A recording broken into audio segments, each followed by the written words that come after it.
Bonsoir mesdames, messieurs. Bienvenue à Perspective Hebdo.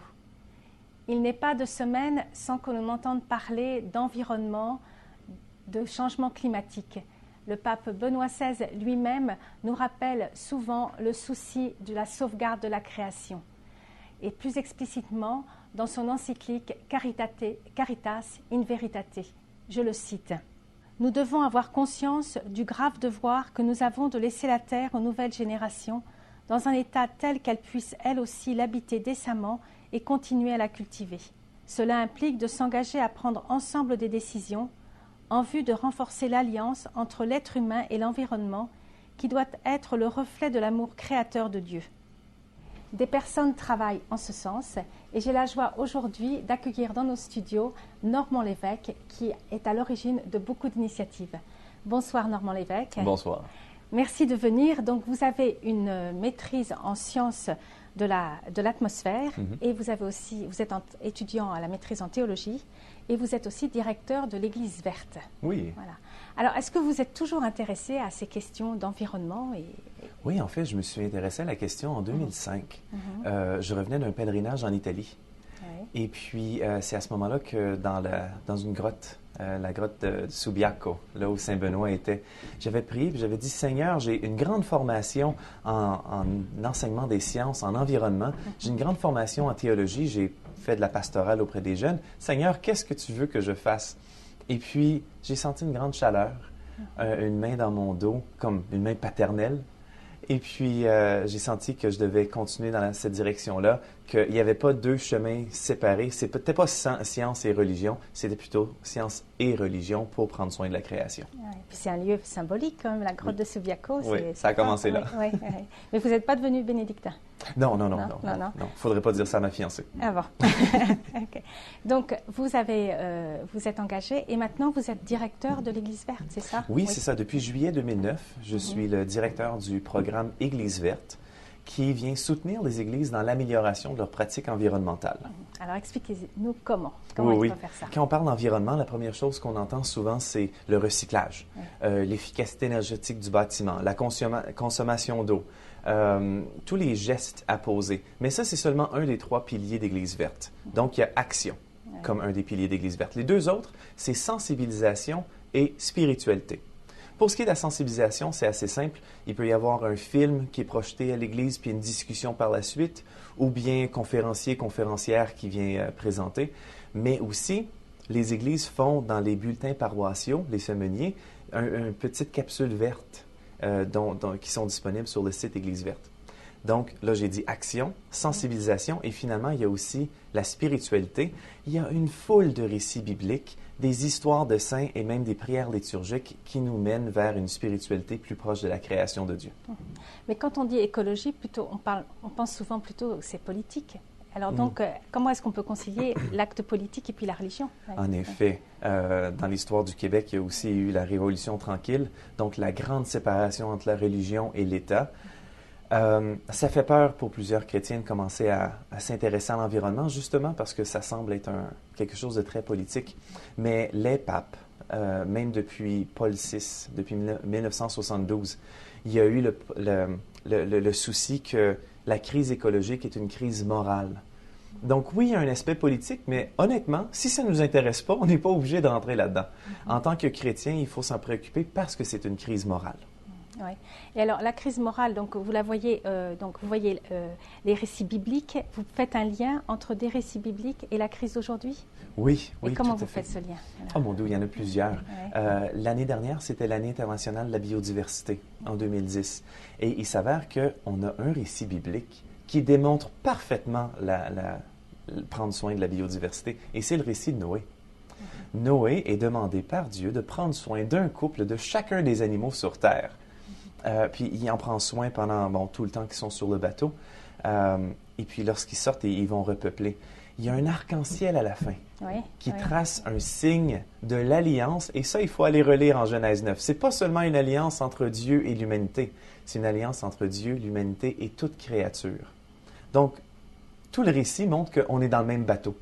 Que nous et toutes les autres créatures, on fait partie d'un ensemble qu'il faut protéger. Et peut-être qu'on peut ressentir cet appel comme Noé, de prendre soin de la biodiversité. Alors, il y a plusieurs paroisses qui ont déjà embarqué dans ce projet d'église verte, dont la paroisse Sainte-Claire d'Assise à Montréal. Donc, nous allons voir un reportage de Koivu et Laura Hiérarchie. En septembre 2009, on était au conseil de pastoral en train de voir un peu quelle serait la programmation pour l'année. Alors, dans notre réflexion, on a constaté qu'il y avait déjà beaucoup d'actions qui étaient posées en faveur de l'environnement, de l'écologie. Et puis, on s'est dit, pourquoi pas lancer un projet d'église verte ou même se reconnaître automatiquement église verte à l'occasion de la fête de Saint-François le 4 octobre prochain. La paroisse s'était engagée durant plusieurs années dans 4 projets écologiques: le compostage, le recyclage et la revente de vêtements et d'appareils ménagers, la rénovation de l'église pour un meilleur bilan énergétique, ainsi que la participation à un programme d'agriculture urbaine en collaboration avec l'Université McGill. Le projet de l'agriculture urbaine existe ici à Saint-François depuis 3 ans. Et à Saint-Bernard, ça a commencé l'année d'après. Donc, ce sont des jardins collectifs, des jardins d'agriculture en bac qui est fait en collaboration avec Écoquartier. C'est très instructif. Ils nous enseignent les façons de récolter sans pesticides et de façon très écologique. Et puis, c'est surprenant ce qu'on peut cultiver dans des bacs. Le plaisir de faire pousser des choses nous-mêmes, ça nous rend plus en contact avec la nature en tant que telle. En plus d'être bénéfiques pour l'environnement, les initiatives écologiques de la paroisse ont contribué à soulager la pauvreté dans le voisinage. C'était donc le reportage de Laura Hiérarchie et Koivu sur l'église Sainte-Claire d'Assise à Montréal. Donc, vous connaissez cette paroisse Sainte-Claire d'Assise? Une si belle paroisse en plus. Le nom, Saint-François d'Assise, leur montrait déjà la direction à prendre. Oui, c'est ce qu'ils disent. C'est sûr que là, Saint-François d'Assise, il est très connu pour son amour de la création. Oui, en effet. Et alors, donc là, vous connaissez d'autres paroisses qui travaillent dans ce sens-là? Oui. Il fallait absolument présenter cette paroisse-là parce que c'est elle qui a fait le plus. C'est des actions très visibles aussi, comme les jardins communautaires et la friperie. Mais il y a d'autres paroisses qui ont fait des choses. Une qu'il faut que je note, c'est la paroisse Sainte-Anne à Chicoutimi, qui a organisé une marche pour le climat en 2009. C'était assez épatant qu'une animatrice de pastorale invite les gens à faire une marche. On n'a pas tendance à voir ça beaucoup dans les églises. Donc, il y a eu 40 participantes qui ont marché pour le climat. Et il y avait toute une idée de l'éco-justice, de la justice. Juste pour vous expliquer un peu, l'été dernier, j'étais au Congo. Et puis, un Congolais m'a dit un jour, « On ne comprend pas pourquoi que vous ne réagissez pas parce que nous, on subit les conséquences. » Donc, il y a une interaction entre tous les différents pays. Oui, c'est ça. Donc, ce qu'on fait ici peut changer quelque chose au Congo. Les pays riches, on pollue beaucoup. Les pays pauvres en subissent les conséquences pour les changements dans le climat. Et tout ça, ça s'appelle l'éco-justice. Il y a une justice sociale qui est manquante et on peut même l'appeler justice climatique. Ah oui. Et donc là, il y a des gens de la paroisse. Il n'y avait que des gens de la paroisse pour cette marche? Oui, tout à fait. Et tous les âges? Oui, pour bien marcher. Ça, c'est juste un exemple. Il y en a beaucoup d'autres. Il y a certaines paroisses qui ont commencé à creuser dans le sol pour aller chercher la chaleur du sol. Donc, certaines églises sont chauffées à la géothermie. Ça, c'est assez épatant. Il y a d'autres paroisses aussi où les prêtres qui sont présents, ou les catéchètes, ont commencé à découvrir les valeurs environnementales qui se trouvent dans les Écritures. Donc, prendre toutes sortes de récits bibliques pour les homélies, pour les catéchèses, et montrer que vraiment prendre soin de la création, c'est un appel qu'on a. Qu'est-ce que vous avez un exemple de récit biblique, par exemple? Oui, le récit d'Adam, par exemple, la manière qu'il est créé. Les catéchèses qu'on a fait dans les dernières décennies, surtout influencées par une pensée techniciste, c'était beaucoup que l'humain est tellement séparé du reste de la création on a reçu un mandat de faire ce qu'on veut. Mais par contre, ce discours-là, qui nous faisait de nous quasiment des extraterrestres, est complètement corrigé en lisant le récit avec Adam. Adam est formé à partir de la terre et de l'eau, donc formé en forme humaine, et puis Dieu souffle en lui le souffle de vie, et Adam devient un être vivant. Et juste au point de vue scientifique, on voit bien qu'on est fait de terre, d'eau et d'air. Nous ne sommes pas extraterrestres, nous sommes profondément terrestres. Nous sommes intimement reliés à notre environnement. On a besoin d'une eau propre, d'une terre propre, d'un air propre pour pouvoir vivre. Et c'est intéressant de voir ça comme leçon de vie dans les premières pages de la Bible.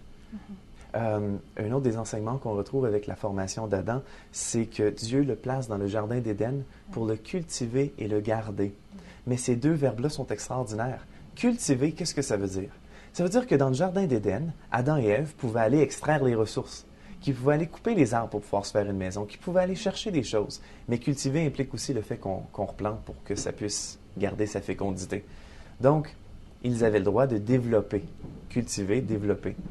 Et de garder le jardin, ça veut dire qu'il faut le conserver avec le temps, il faut le protéger, il faut que ça dure dans le temps. Et là, vous me voyez peut-être venir, cultiver et garder, c'est le concept même du développement durable.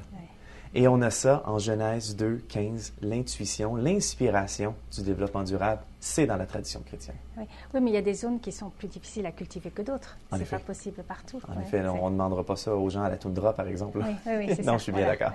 Oui. Mais il y a ce souci de respecter la terre. Enfin, c'est un respect qu'on demande de la création. Oui.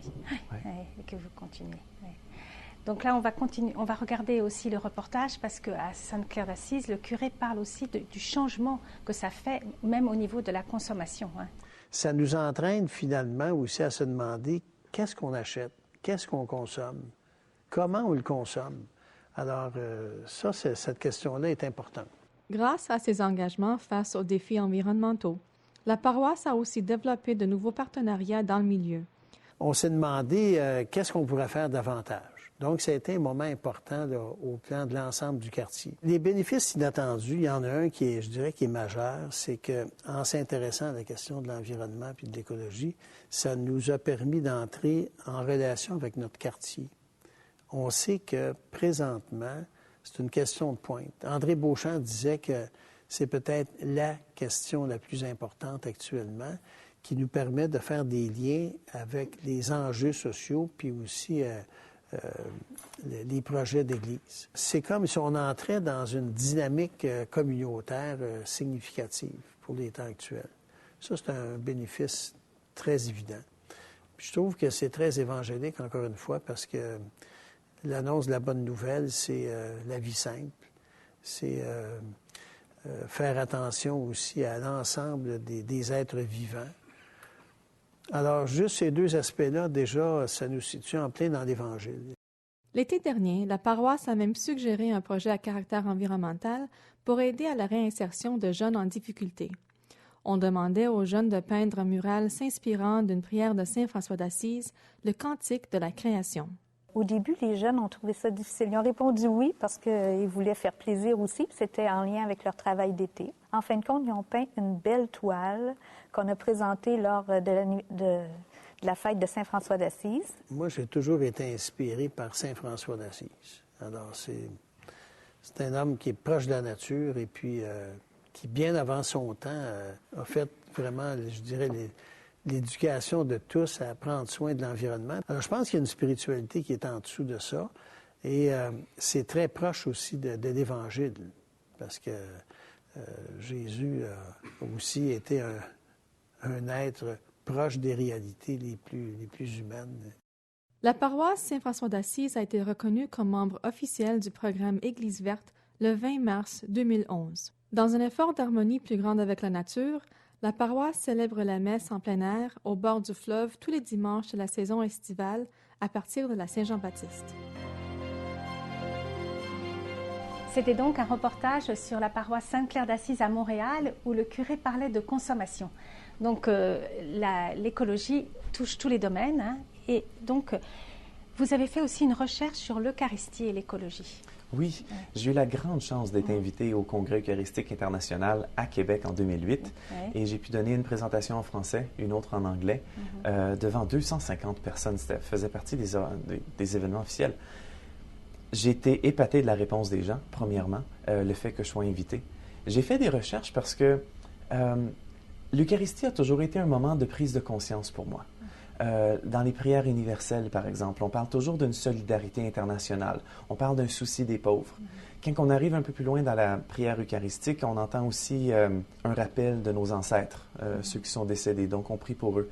Il y a plein de prises de conscience qui sont possibles et je me demandais, est-ce qu'il y en a des prises de conscience à propos de la création dans les prières eucharistiques? Et j'en ai trouvé beaucoup.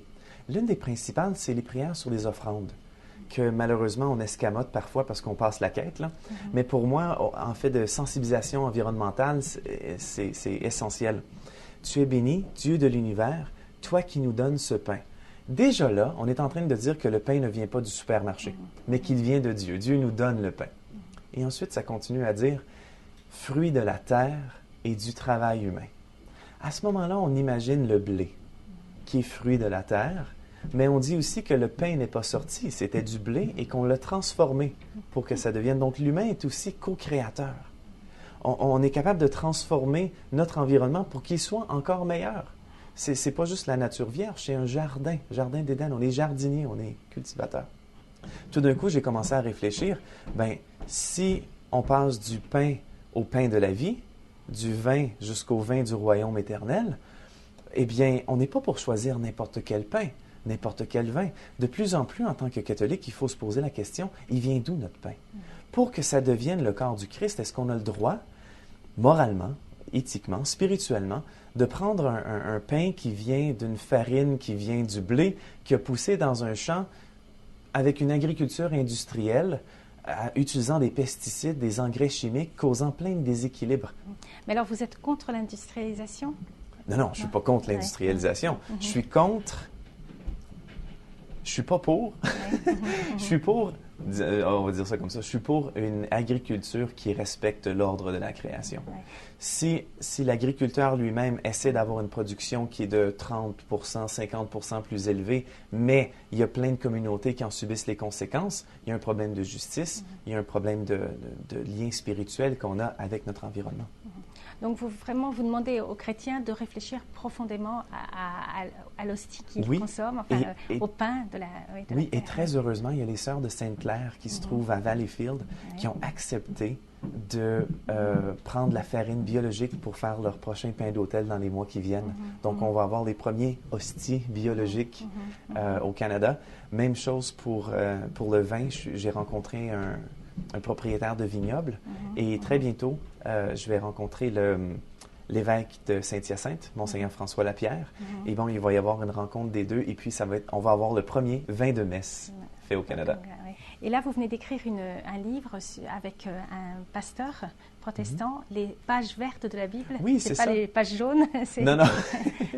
Le site Internet Gardien de la création a été le début d'une collection de récits bibliques pour parler d'environnement. Mais ensuite, un de mes amis, il s'appelle David Finn, c'est un pasteur dans l'Église unie du Canada. Il m'a dit, lui qui est rédacteur d'un magazine, Aujourd'hui Credo, il m'a dit, Normand, tu serais capable d'en faire un livre, on pourrait travailler ensemble, on va le publier ensemble. Donc, ça a donné là, une richesse incroyable. Avec ma formation en environnement et en théologie, avec sa formation en théologie puis ses intérêts pour l'environnement, ma perspective catholique, sa perspective protestante. Juste pour donner un exemple, il arrive un moment qu'on avait une capsule sur le thème de Noël, puis bon, j'ai décidé de parler de la guignolée. La guignolée, qui est une tradition catholique, d'aller dans les maisons pour aller chercher de la nourriture non périssable. Et puis lui, il a dit, la guignolée, mais c'est quoi? Lui, il a dit, nous, on a le dimanche blanc.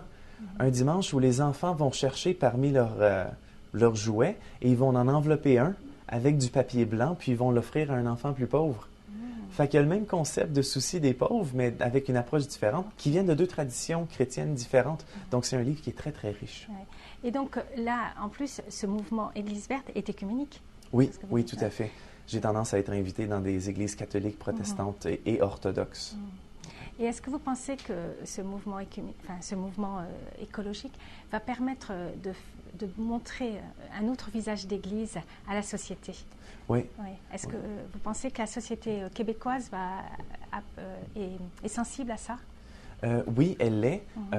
Et c'est intéressant de voir comment d'autres médias ont perçu ça d'une manière très positive. Eux, ils voyaient l'Église qui se préoccupait de l'éducation à la fois, puis des pauvres, mais l'environnement, c'était très loin. Là, de porter un visage plus positif de l'Église, c'est franchement réussi. Je suis heureux de voir que les journalistes de différents médias présentent Église verte d'une manière positive, sans cynisme, sans mauvaise foi. Ils le font très bien comme une bonne nouvelle. Et donc, c'est un changement dans la société québécoise. C'est un point positif. Ouais. Est-ce que vous voulez bien nous lire un texte que vous aimez le plus, un des textes bibliques qui vous parle le plus d'environnement? Il faut absolument aller revoir le psaume 104. Seigneur, mon Dieu, tu es infiniment grand. Tu t'habilles de splendeur et de majesté. Tu t'enveloppes d'un manteau de lumière.